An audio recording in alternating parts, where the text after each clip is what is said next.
The morning Jake Thompson rolled out of bed, he figured the worst thing he'd deal with was his busted coffee maker and maybe some traffic on his way to the construction site. Boy, was he dead wrong. The first sign something was off came when his neighbor Mrs. Rodriguez didn't wave back from her garden like she always did. Instead, she was hunched over something in the dirt, making these weird grunting sounds that made Jake's skin crawl. "Hey there, Mrs. R, you alright?" he called out, but she didn't even look up. That's when he noticed the blood pooling around whatever she was digging into, and his stomach dropped like a rock. Meanwhile, across town at Riverside Community College, Madison Parker was cramming for her biology final when the emergency alert started blaring through everyone's phones. The whole lecture hall went nuts as students started freaking out, reading the message that didn't make a lick of sense: avoid all contact with infected individuals. Seek immediate shelter. This is not a drill. Professor Williams tried to calm everyone down, but Madison could see the fear creeping into his eyes too. She'd always been the type to keep her cool under pressure, probably from growing up with 3 older brothers who thought scaring the daylights out of her was prime entertainment, but this felt different. This felt real. Down at the police station, Officer Marcus Washington was dealing with the craziest morning of his 15-year career. The calls started trickling in around sunrise, but by 10 a.m., the dispatch board was lit up like a Christmas tree. Reports of people attacking their neighbors, biting them, acting like they'd lost their damn minds. Marcus had seen plenty of weird stuff working the beat in downtown, but when he responded to a disturbance call at the local diner and found 3 people covered in blood just standing there swaying back and forth, not responding to commands, not even flinching when he drew his weapon, he knew they were dealing with something way beyond a typical Tuesday morning. Back in suburbia, Jake couldn't shake the image of Mrs. Rodriguez, so he decided to check on her. What he found in her backyard made him wish he'd minded his own business. She was crouched over what used to be her cat, Whiskers, tearing into it with her bare hands and teeth. When she finally looked up at him, her eyes were milky white and there was flesh hanging from her mouth. Jake had always prided himself on being tough, the kind of guy who didn't back down from a fight, but when Mrs. Rodriguez let out this inhuman growl and started shambling toward him, he didn't think twice about jumping the fence and getting the hell out of there. At the college, Madison and her study group had barricaded themselves in the chemistry lab after watching their professor get attacked by what looked like students, but definitely wasn't acting like any students they'd ever seen. Her friend Tyler was having a full-blown panic attack in the corner while Brittany kept insisting this had to be some kind of elaborate prank. But Madison had paid attention in those disaster preparedness seminars her mom made her attend, and she knew this was the real deal. She started gathering supplies, filling water bottles, grabbing anything that could be used as a weapon, while trying to come up with a plan that didn't involve all of them ending up as zombie chow. Officer Washington had linked up with his partner Rodriguez, and they were trying to make sense of the chaos erupting all over the city. The radio chatter was insane, with units calling for backup, reports of mass casualties, and something about the National Guard being mobilized. When they responded to a call at the elementary school and found themselves face to face with a group of teachers who had clearly turned into something else entirely, Marcus realized they were fighting for more than just public safety. They were fighting for the survival of everything they'd ever known. As the sun climbed higher and the situation spiraled completely out of control, these 3 groups of survivors, spread across the city and dealing with their own slice of hell, had no idea their paths would soon cross. They didn't know that the decisions they made in these first crucial hours would determine not just their own fate, but the fate of their entire community. All they knew was that the world had gone completely sideways, and if they wanted to see another sunrise, they'd better learn real quick how to fight back against an enemy that used to be their neighbors, their friends, their family. The battle for survival had begun, and there wasn't going to be any do-overs. Jake Thompson's hands were still shaking when he burst through his front door and started grabbing everything he could think of that might keep him alive. His old baseball bat from high school, the hunting knife his dad gave him, even that rusty crowbar from the garage that he'd been meaning to throw out for years.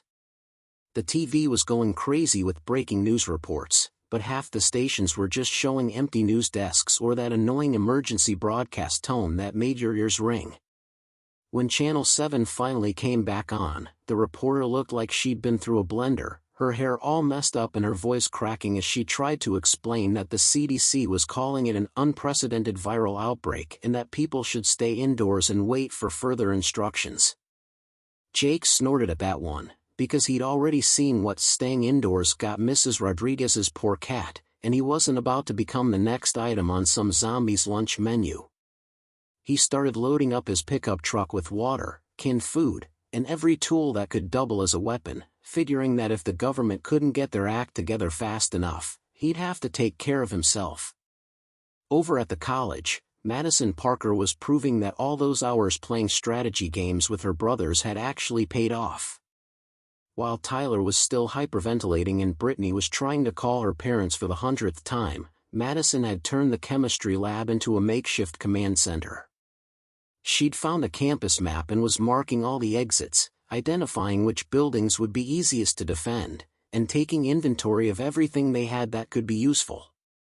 The vending machines in the hallway had become their first target, and she'd managed to convince a couple of guys from the football team who'd joined their group to help break them open without making too much noise. Tommy Martinez, the team's linebacker, turned out to be surprisingly good at thinking on his feet, suggesting they use the lab's gas burners to sterilize anything they might use for medical supplies. Meanwhile, Ashley Chen from her study group had remembered that her boyfriend worked security and might have access to keys for the administrative building where they kept emergency supplies. Madison was starting to realize that surviving this nightmare wasn't just about being tough or brave, it was about being smart and working together, something that was easier said than done when everyone was scared out of their minds. Down at the police station, Officer Marcus Washington was getting a crash course in just how fast society could fall apart. The chief had declared martial law for the city, but half their officers weren't responding to radio calls, and Marcus was starting to assume the worst about what had happened to them. He and Rodriguez had teamed up with Detective Lisa Murphy, a tough-as-nails veteran who'd seen everything the city had to throw at her, and together they were trying to establish some kind of safe zone at the station. They'd barricaded the main entrances and were using the holding cells to keep any civilians they rescued, but Marcus was quickly learning that their standard police training hadn't exactly prepared them for enemies that didn't go down when you shot them in the chest.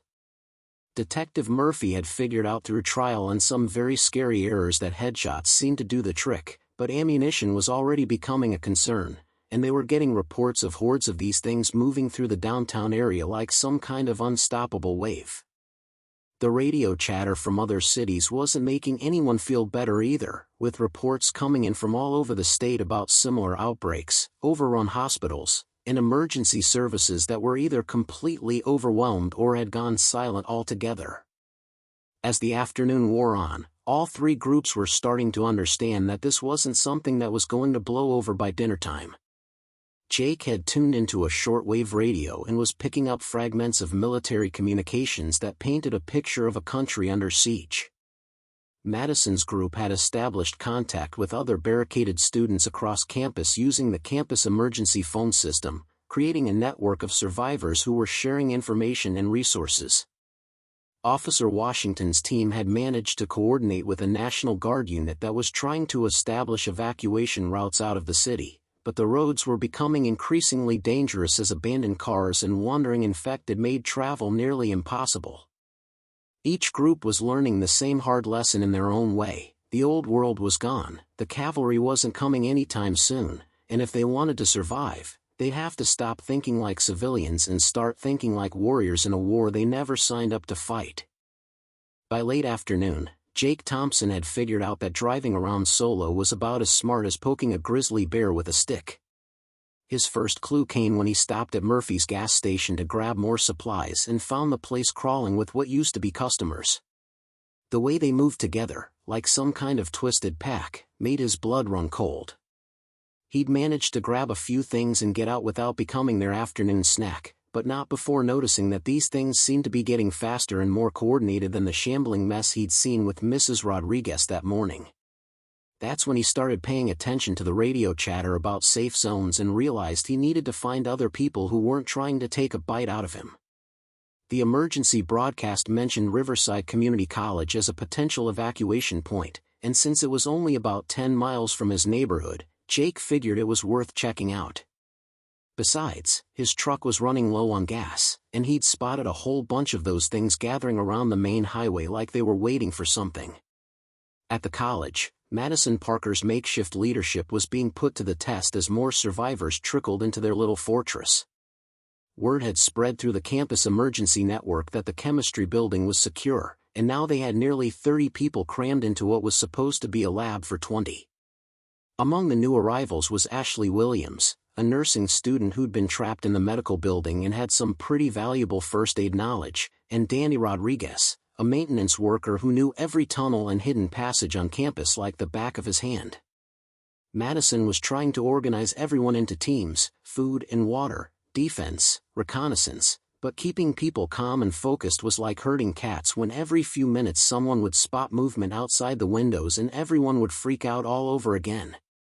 Tommy Martinez had stepped up as her unofficial second-in-command, using his natural leadership skills from the football team to help keep order, while Tyler had finally pulled himself together enough to be useful, turning out to have a decent head for logistics. The big breakthrough came when Ashley Williams managed to make contact with a police unit using the campus emergency radio, and suddenly they weren't just a bunch of scared college kids anymore, they were part of something bigger.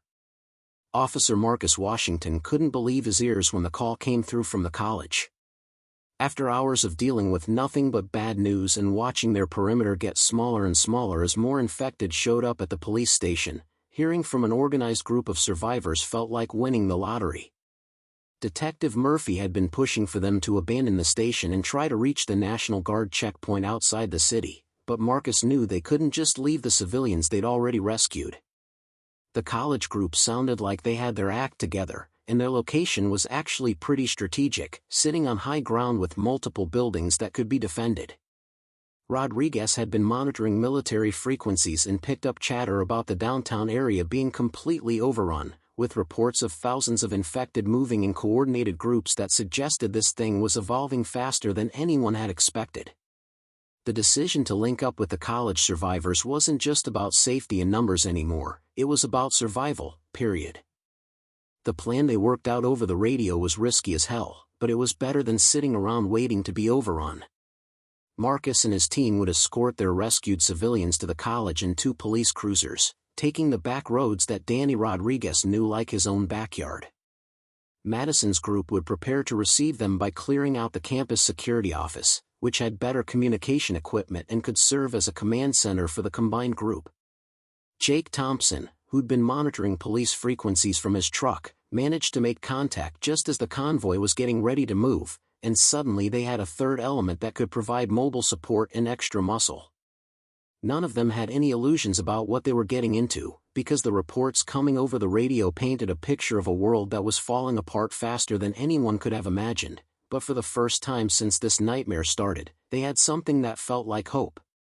The convoy from the police station hit their first snag before they'd even made it 2 miles. Officer Marcus Washington was leading in the first cruiser with Detective Murphy riding shotgun, while Rodriguez brought up the rear with the rescued civilians packed in like sardines. They'd been making good time on the back roads until they hit Maple Street and found it completely blocked by an overturned semi-truck surrounded by at least 50 infected who looked like they'd been having a field day with whatever poor souls had been trapped inside. Marcus slammed on the brakes and was already reaching for his radio when Murphy grabbed his arm and pointed to the side mirror. Behind them, more infected were pouring out of the residential streets like water from a broken dam, moving with that same creepy coordination they'd been hearing about on the military channels. "Well, this is just fantastic," Murphy muttered, checking her ammunition for what felt like the 100th time that day. Rodriguez was already backing up, trying to find an escape route, but the infected were closing in from 3 sides, and Marcus realized their carefully planned route had just turned into a full-blown nightmare. Meanwhile, back at the college, Madison Parker was pacing the security office like a caged tiger, listening to the radio chatter and trying not to think about all the ways this rescue mission could go sideways. Tommy Martinez was posted at the window with binoculars, scanning the access roads for any sign of the police convoy, while Danny Rodriguez had positioned himself in the campus control room where he could monitor the security cameras and radio communications. Ashley Williams was busy setting up a triage area in case anyone showed up wounded, because she'd learned enough about this outbreak to know that getting bitten was basically a death sentence, but there might be other injuries they could actually do something about. The waiting was killing everyone, especially when they started hearing gunfire in the distance that was definitely coming from the direction the police were supposed to be approaching from. Madison had already made the call to prep for emergency evacuation if the convoy didn't show up in the next 30 minutes, because sitting around waiting to be rescued wasn't exactly a solid long-term strategy. Jake Thompson was having his own set of problems about 3 miles from the college when his truck started making those grinding noises that meant his transmission was about to give up the ghost. He'd been pushing the old Ford hard all day, weaving through abandoned cars and taking shortcuts through places no truck was meant to go, and now it was payback time. When he spotted the police cruisers pinned down on Maple Street through his binoculars, Jake knew he had to make a choice: keep trying to nurse his dying truck to the college, or do something crazy and probably stupid to help out the cops. The infected surrounding the convoy were thick as flies on garbage, but Jake had noticed something important about their behavior patterns.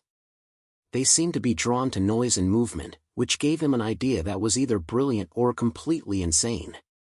He grabbed his emergency flare kit from the glove compartment, said a quick prayer to whoever might be listening, and started planning the kind of distraction that would either save everyone or get him killed in the most spectacular way possible. The rescue operation that followed was pure chaos mixed with a healthy dose of dumb luck. Jake drove his truck straight into the middle of the infected crowd, laying on the horn and throwing lit flares in every direction, creating enough noise and confusion to scatter the horde just long enough for Marcus to gun it through the gap. Rodriguez managed to keep up despite having a cruiser full of terrified civilians, and Detective Murphy provided covering fire that dropped the infected who were too slow to get out of the way. Jake's truck finally gave up the ghost about a quarter mile from the college, but by then the convoy was moving fast enough to reach the campus gates where Madison's people were waiting with covering fire and a clear path to safety. The whole thing lasted maybe 10 minutes, but it felt like 10 hours, and when they finally made it inside the campus perimeter and started doing head counts, everyone realized they'd just pulled off something that should have been impossible. As the three groups finally came together in the campus security office, there was a moment of awkward silence while everyone sized each other up. These weren't just random survivors anymore, they were the core of something bigger, a group that had proven they could work together under pressure and come out alive. But the radio reports coming in from other parts of the state were getting worse by the hour, and everyone knew that making it through one rescue operation was just the beginning. The real test was going to be what came next. The first 24 hours after the convoy rescue were a crash course in how quickly regular people could turn into a fighting unit when their lives depended on it. Madison Parker found herself in the weird position of being the unofficial leader of a group that now included seasoned cops, college students, rescued civilians, and one very stubborn construction worker who kept insisting that his busted truck could be fixed with enough duct tape and determination. The campus security office had become their command center, with Danny Rodriguez's knowledge of the campus layout proving invaluable as they figured out which buildings could be defended and which ones were just death traps waiting to happen. Officer Marcus Washington had taken charge of perimeter security, working with Tommy Martinez to establish patrol routes and watch schedules, while Detective Murphy focused on weapons training for the civilians who'd never held anything more dangerous than a kitchen knife. Jake Thompson, despite losing his truck, had quickly proven his worth by reinforcing the main gates with materials scavenged from the campus maintenance shops, turning what used to be decorative entrances into something that could actually stop a determined crowd of infected. The real eye-opener came when Ashley Williams started treating the civilians they'd rescued from the police station. Most of them were in shock, dealing with the trauma of watching their neighbors and coworkers turn into something out of a horror movie, but a few had valuable skills that could make the difference between surviving and thriving. Mrs. Patterson, a retired Army nurse, immediately took over medical duties and started training other group members in basic first aid. Carlos Mendez, who ran a small electronics repair shop, managed to get their communication systems working better than they had any right to expect, boosting their radio range and even rigging up a makeshift alarm system that would warn them if anything breached their perimeter. But the most valuable addition turned out to be Rebecca Foster, a high school chemistry teacher who took one look at their supply situation and started cooking up some seriously effective zombie-stopping cocktails using stuff they could find around the campus. Madison was starting to realize that their little group wasn't just a random collection of survivors anymore, they were becoming something that could actually fight back. The first real test of their new setup came on the third night, when a horde of about 200 infected showed up at their front gate like they'd gotten an invitation to the world's worst block party. Marcus and his team had been tracking the movement on the security cameras, watching this massive group shamble across the campus grounds with a coordination that was definitely not natural. What made it even creepier was that they seemed to be led by infected who looked fresher, more recently turned, and definitely more aggressive than the slow-moving zombies they'd been dealing with so far. Jake Thompson was manning one of the makeshift watchtowers they'd built using campus scaffolding, and his radio call sent chills down everyone's spine. These things ain't just wandering around randomly, folks. They're hunting us. The attack that followed was unlike anything they'd faced before, with the infected actually working together to try to breach their defenses, some boosting others up and over obstacles while others focused on breaking down the reinforced gates. The battle lasted most of the night, and by the time the sun came up, everyone in the group had learned some hard lessons about what they were really up against. Rebecca's homemade explosives had worked better than anyone expected, taking out chunks of the horde and buying them precious time to regroup. Tommy Martinez had proven that football training translated pretty well to zombie fighting, organizing defensive lines that held when things got desperate. Detective Murphy's weapons training had paid off when several civilians who'd never fired a gun before managed to make the shots that counted when it mattered most. But the most important lesson came from Madison's leadership during the crisis, as she coordinated between different teams and made the split-second decisions that kept them from being overrun. When it was all over and they were doing damage assessment, Jake Thompson summed up what everyone was thinking: if we can handle that, we can handle whatever this crazy world throws at us next. The aftermath of the battle brought a new sense of purpose to the group, as they realized they weren't just trying to survive anymore, they were building something worth defending. The campus had become more than just a safe zone, it was home, and they were ready to fight for it. 3 weeks after the big battle, Madison Parker was standing on the roof of the administration building, looking out over what had become their little kingdom, and trying to figure out how the hell they'd managed to turn a college campus into something that actually worked. The group had grown from their original 30 survivors to almost 80 people, as word spread through the emergency radio networks that Riverside Community College was a place where you could sleep without worrying about waking up as zombie chow. Jake Thompson had turned the campus maintenance department into a full-blown weapons manufacturing operation, cranking out reinforced clubs, spear tips, and even some seriously nasty crossbow bolts using materials scavenged from the engineering labs. The guy had a talent for taking random junk and turning it into something that could put down a zombie, and Madison was starting to think that maybe having a construction worker on the team was better than having a whole squad of soldiers who didn't know how to think outside the box. Officer Marcus Washington had been busy establishing contact with other survivor groups across the region, and what he was hearing wasn't exactly encouraging. The military was still out there, but they'd pulled back to major cities and were basically writing off smaller communities as lost causes. Most of the emergency shelters that had been set up in the first week were either overrun or had gone silent, and the government's official position seemed to be that people were on their own until further notice. But Marcus had also made contact with some groups that were doing more than just surviving, they were actually fighting back and winning. A farming community about 50 miles north had managed to clear out their entire county and was working on establishing trade routes with other survivor settlements. A group of National Guard deserters had holed up in an old military depot and were offering training and weapons to anyone willing to make the journey. Most interesting of all, there were reports of scientists at a research facility who claimed they were making progress on understanding how the infection worked and maybe even how to stop it. The decision to expand beyond the campus wasn't one they made lightly, especially after Detective Murphy brought back some disturbing intelligence from her scouting missions. The infected weren't just randomly wandering around anymore, they were forming what could only be described as armies, massive hordes that moved with purpose and seemed to be controlled by infected who retained more of their human intelligence than anyone had thought possible. Murphy had tracked one group of nearly 1,000 infected that had systematically cleared out an entire suburb, working building by building with a coordination that suggested they were being directed by something that could actually think and plan. Even more unsettling were the reports from other survivor groups about infected who could use simple tools, open doors, and even set basic traps. The enemy was evolving, and if the human survivors wanted to stay ahead of the curve, they needed to start thinking bigger than just defending one campus. The plan they came up with was ambitious enough to be crazy and crazy enough to actually work. Rebecca Foster had been in contact with the research facility Marcus had heard about, and they were willing to share information in exchange for help securing their location and establishing a supply line. The farming community up north was producing food but needed manufactured goods and technical expertise that the college group could provide. The National Guard group had weapons and training but needed medical supplies and people with specialized skills. Tommy Martinez, who'd proven to have a natural talent for logistics, worked out a proposal for creating a network of allied communities that could support each other and coordinate their efforts against the infected hordes.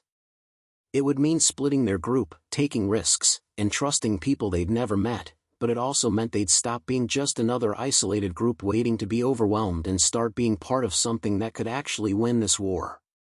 Ashley Williams had been training a medical response team that could travel between allied communities, providing healthcare and training local medics in the latest techniques for dealing with infection and trauma. Carlos Mendez had rigged up a mobile communication system that could maintain contact between settlements and coordinate responses to threats.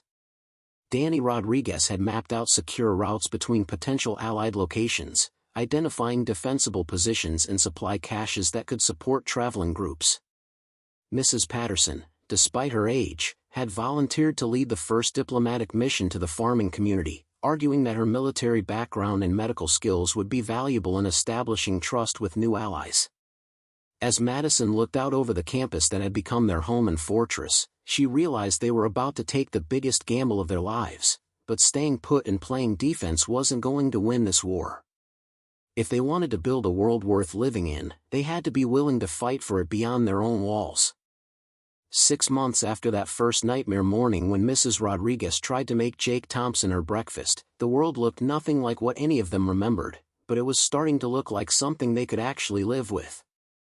Madison Parker was standing in the same spot on the administration building roof where she'd made the decision to expand their operation, but now instead of looking out over one defended campus, she was coordinating with a network of 12 allied communities that stretched across 3 counties. The radio chatter coming through Carlos Mendez's upgraded communication system was music to her ears: crop reports from the northern farming communities, weapons shipment confirmations from the Military Depot Alliance, and medical supply updates from the research facility that had finally cracked the code on a vaccine that could prevent infection in healthy people. It wasn't a cure for those already turned, but it meant that one bite didn't have to be a death sentence anymore, and that was the kind of game changer that made all the risks they'd taken worth it. Jake Thompson had become something of a legend throughout the Alliance network, traveling from settlement to settlement with his mobile workshop, teaching people how to turn everyday junk into zombie-killing machines and helping communities establish their own manufacturing capabilities. His latest project was a series of armored vehicles built from school buses and farm equipment that could transport people and supplies safely between settlements, even through areas where the infected still roamed in large numbers. The guy who'd started this whole adventure worried about his broken coffee maker was now the chief engineer for a civilization that was literally rebuilding itself from scratch, and he seemed to be having the time of his life doing it. His crowning achievement was the early warning system he'd developed with Rebecca Foster, a network of radio-controlled sensors that could detect large groups of infected and give the Alliance communities enough advance warning to either prepare defenses or evacuate if necessary. Officer Marcus Washington had traded his police uniform for the role of Alliance military coordinator, working with former National Guard members and civilian volunteers to create the kind of fighting force that could take on the evolved infected hordes and win. The intelligence detective Murphy had gathered about the smarter infected had led to the development of new tactics specifically designed to counter their improved coordination and planning abilities. The Alliance had learned that the key to beating the evolved infected wasn't just superior firepower, it was superior thinking, using the human advantages of creativity, adaptability, and long-term planning to stay one step ahead of an enemy that was getting smarter but was still fundamentally driven by basic instincts. The biggest victory had come 3 months earlier, when Alliance forces had successfully defended the research facility against a coordinated attack by over 2,000 infected, proving that humans could not only survive in this new world but actually thrive and expand their territory. The research facility had become the crown jewel of the Alliance, not just because of the vaccine they'd developed, but because of what they'd learned about the infection itself. Dr. Jennifer Hayes, the lead researcher who'd been working around the clock since the outbreak began, had made contact with similar facilities in other parts of the country and even internationally, sharing data and coordinating research efforts to develop better treatments and defensive measures. The infected weren't just a mindless plague anymore, they were an understood enemy with predictable behaviors and exploitable weaknesses. More importantly, the research suggested that the infection had limits, that it couldn't continue evolving indefinitely, and that with proper countermeasures, the spread could not only be stopped but actually reversed in some areas.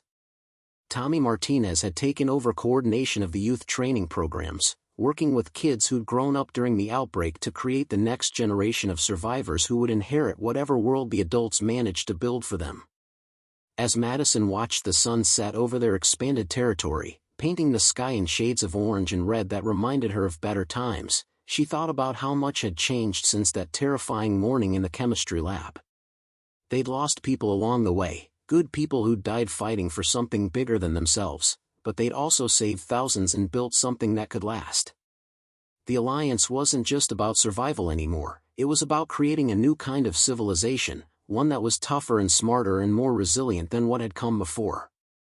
Ashley Williams's medical teams were training new generations of healthcare workers. Carlos Mendez was establishing communication networks that connected survivor communities across multiple states, and Mrs. Patterson had become the Alliance's chief diplomat, negotiating trade agreements and mutual defense pacts with groups as far away as the Pacific coast. The infected were still out there, still dangerous, but they were no longer an unstoppable force. Humanity had learned to fight back, and more importantly, humanity had learned to fight together. The battle for survival was far from over, but for the first time since this whole nightmare began, Madison was absolutely certain they were going to win. The new world was rising, and it was going to be one hell of a place to call home.